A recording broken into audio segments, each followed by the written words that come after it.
नमस्ते दोस्तों, आप सबका एक बार फिर से स्वागत है आपके अपने YouTube चैनल सत्य सनातन में। सारी दुनिया को पता है कि पूरे विश्व के अंदर जो आज ये महामारी व्याप्त हुई है, ये चीन के द्वारा दी गई है। हमने पिछले रिकॉर्ड्स में भी निकाल करके देख लिया है कि किस प्रकार से अभी तक के जितने भी वायरस पैदा हुए हैं वो सारे के सारे चीन के द्वारा पैदा किए गए हैं। लेकिन पूरे विश्व को समाप्त करके इसकी अर्थव्यवस्था के ऊपर कब्जा करने की जो षड्यंत्र वाली नीति और नज़र है चाइना की, उसको भी हमें समझना पड़ेगा। जिस प्रकार से पाक ऑक्यूपाइड कश्मीर के अंदर भारत से नज़दीक से निकालती हुई जो सड़क चाइना ने बनाई है, उसके षड्यंत्र को समझना होगा। हमें समझना होगा क्यों चीन लगातार नेपाल के ऊपर अपना दबदबा बढ़ा रहा है। हमें समझना होगा कि क्यों हिंद महासागर के अंदर चीन की गतिविधियां बढ़ती जा रही हैं। हमें समझना होगा कि क्यों वो पाक ऑक्यूपाइड कश्मीर के उस क्षेत्र को कब्जाना चाहता है जो अफगानिस्तान, पाकिस्तान और भारत तीनों देशों की सीमाओं से लगा हुआ है।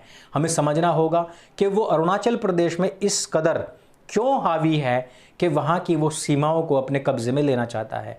हमें ये भी समझना होगा कि क्यों वो भूटान के पीछे पड़ा हुआ है और क्यों उसके ऊपर कब्जा करके वो ऐसी कौन सी रणनीति तैयार करना चाहता है। हमें समझना होगा कि क्यों चाइना ने ब्रह्मपुत्र नदी के ऊपर इतना बड़ा बांध बनाने की परियोजना को शुरू किया है। और हमें यह भी समझना होगा कि क्यों चाइना ने भारत के पड़ोस में एक कृत्रिम आइलैंड बनाने की शुरुआत कर दी है। दोस्तों, चीन अपनी हरकतों से बाज नहीं आएगा।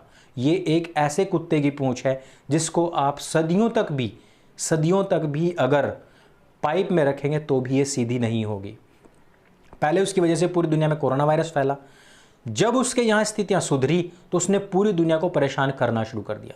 सबसे ज़्यादा दिक्कत पड़ोसी देशों को है, जिसमें सबसे पहले नंबर पर आता है भारत, फिर दक्षिण कोरिया, जापान, इंडोनेशिया, थाईलैंड। ये सारे देश हैं जिनकी नाक में इसने दम कर रखा है। अब भारत से थोड़ी ही दूरी पर समुद्र में एक कृत्रिम आइलैंड वो बना रहा है। चीन अब भारत से केवल 684 किलोमीटर दूरी पर ही मालदीव के पास में एक कृत्रिम द्वीप यानी आर्टिफिशियल आइलैंड बना रहा है। इससे भारत समेत कई देशों को रणनीतिक तौर पर खतरा हो जाएगा। इसका खुलासा हुआ है सैटेलाइट की तस्वीरों के जरिए। ये तस्वीरें जारी की हैं ओपन सोर्स इंटेलिजेंस एनालिस्ट डेट्रेस फा ने।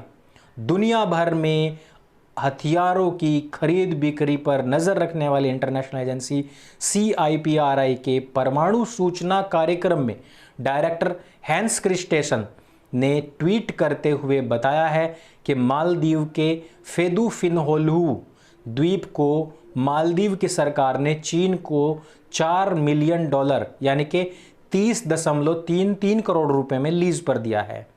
और वहाँ से लीज पर लेकर, और आपको ध्यान है मालदीव जब चाइना के साथ में डील कर रहा था तो उस टाइम पर मालदीव के भारत को लेकर के जो रवैया था वो एकदम से चेंज हो गया था। हेंस इसमें लिखते हैं कि अब चीन ने इस द्वीप को और बढ़ा लिया है। इस पर सड़कें, इमारतें आदि बनती हुई दिख रही हैं। यह भारत को घेरने की कोशिश कर रहा है। चीन ने हिंद महासागर में कई देशों को कर्जा देकर के अपने जाल में ऑलरेडी फंसाया हुआ है, जिसमें कि पाकिस्तान भी एक है। आपको यहाँ पर पता होना चाहिए कि मालदीव के पूर्व राष्ट्रपति अब्दुल्ला यामीन ने 2016 में चीनी कंपनियों को 16 द्वीप लीज पर दिए थे। इन पर चीन बड़े पैमाने पर निर्माण कार्य कर रहा है। अंतर्राष्ट्रीय एक्सपर्ट्स की माने तो इसके जरिए चीन भारत को सामरिक तौर पर घेरने की कोशिश कर रहा है। हिंद महासागर में मालदीव ऐसी जगह पर स्थित है जिससे कि कई अंतर्राष्ट्रीय व्यापारिक मार्ग गुजरते हैं। चीन को यहाँ अपना फायदा दिखाई दिया है, इसलिए वह मालदीव की मदद करने के लिए अपना रास्ता तैयार कर रहा है।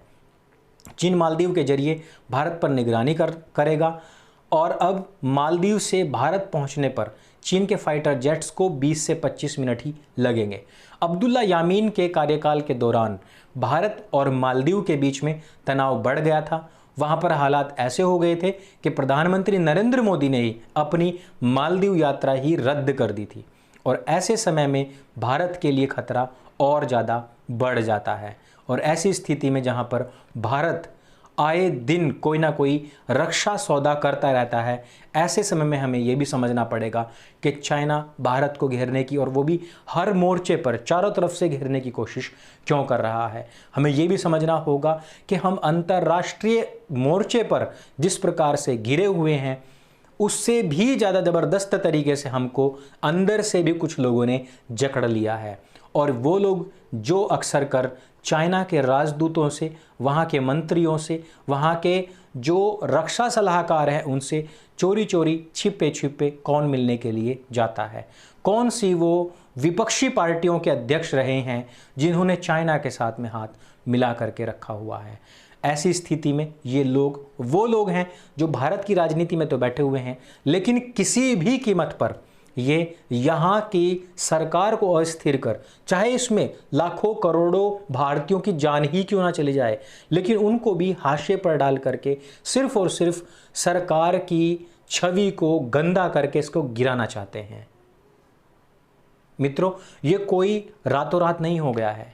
पिछले 70 साल के अंदर उन लोगों ने, उन पार्टियों ने, उन अध्यक्षों ने, उस एक परिवार के सब सदस्यों ने जो षड्यंत्र रच करके भारत की जड़ें खोखली की हैं, उससे हमें इस बात का पता लगता है कि क्यों इतने वर्षों में चाइना जहां पर विश्व में दूसरे स्थान पर है, वहां पर भारत आज 138वें स्थान पर है। और वो चाइना अब उसी 138वें स्थान से जंप लगा करके ऊपर बढ़ने वाले भारत को घेरने की कोशिश क्यों कर रहा है। क्यों वो चाहता है कि भारतवर्ष को मैं हर मोर्चे पर घेर घोट करके बस मार डालूं। क्यों भारत के अंदर अस्थिरता आज की तारीख में देखने को मिल रही है। जब बाहर का दुश्मन हमला करता है तो अंदर के सब लोग अपने जो दुख हैं उनको, जो आपस की दुश्मनी है उनको, जो आपस के गिले शिकवे हैं उनको भुला करके आगे बढ़ते हैं, दुश्मन से टक्कर लेने का काम करते हैं। लेकिन जिस प्रकार से हम देख रहे हैं कि जिस प्रकार सुधीर चौधरी जी को फ़ोन पाकिस्तान से आता है और वो कहते हैं कि केरल में जो हमने तुम्हारे खिलाफ एफआईआर करवाई है उसमें हम लोगों का हाथ है, उसमें पाकिस्तान का भी हाथ है। हमें समझना पड़ेगा कि जो पाकिस्तान के दल्ले जो पूरी की पूरी उम्मा को एक समझते हैं, जो 57 देशों में रहने वाले मुसलमानों को अपना भाई समझते हैं, जो किसी भी देश के अंदर किसी भी गैर इस्लामिक व्यक्ति के द्वारा उठाए गए सवाल को ख़त्म करना चाहते हैं, उस सवाल को उठाने वाले व्यक्ति तक को भी ख़त्म करना चाहते हैं, उन लोगों से हम क्या उम्मीद कर सकते हैं।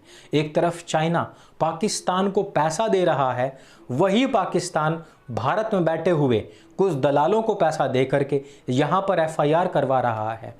वही चाइना नेपाल में भारत के लिए विद्रोह को पैदा कर रहा है। वही चाइना अब नीचे जाकर के मालदीव में वहाँ पर भारत के खिलाफ विद्रोह को पैदा कर रहा है और साथ ही साथ वहाँ से भारत के ऊपर हमला करने की भी तैयारी कर रहा है। लेकिन यहाँ पर औरतों को आगे करके, यहाँ बच्चों को आगे करके कुछ ऐसे आंदोलन खड़े किए जा रहे हैं, फैब्रिकेटेड आंदोलन खड़े किए जा रहे हैं ताकि भारत को कमज़ोर किया जा सके।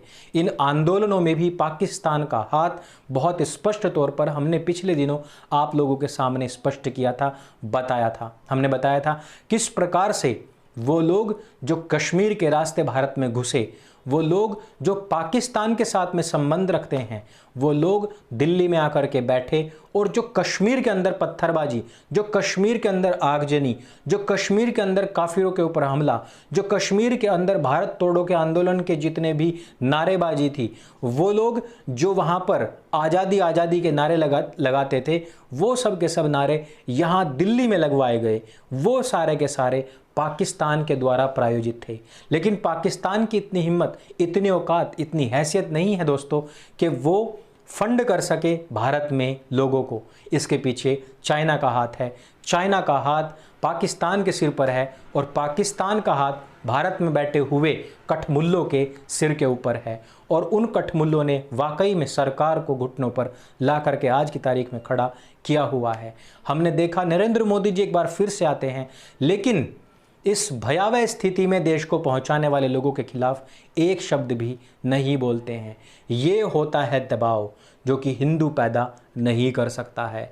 हिंदू को सिर्फ रोना आता है, वास्तविकता से भटकाव आता है और अपने बच्चों को सेक्युलर बनाना आता है। वास्तविकता से आंखें मूंदना बहुत ज़्यादा दिनों तक आपके लिए कारगर सिद्ध नहीं होगा, क्योंकि जो शुतुरमुर्ग मिट्टी के अंदर अपना सिर गाड़ लेता है जल्दी ही उसका शिकार होता है, जल्दी उसके अंडों में से बच्चे निकाल करके नोच नोच करके खाए जाते हैं। उनकी फसलें और आने वाली नस्लें हमेशा हमेशा समाप्त हो जाती हैं।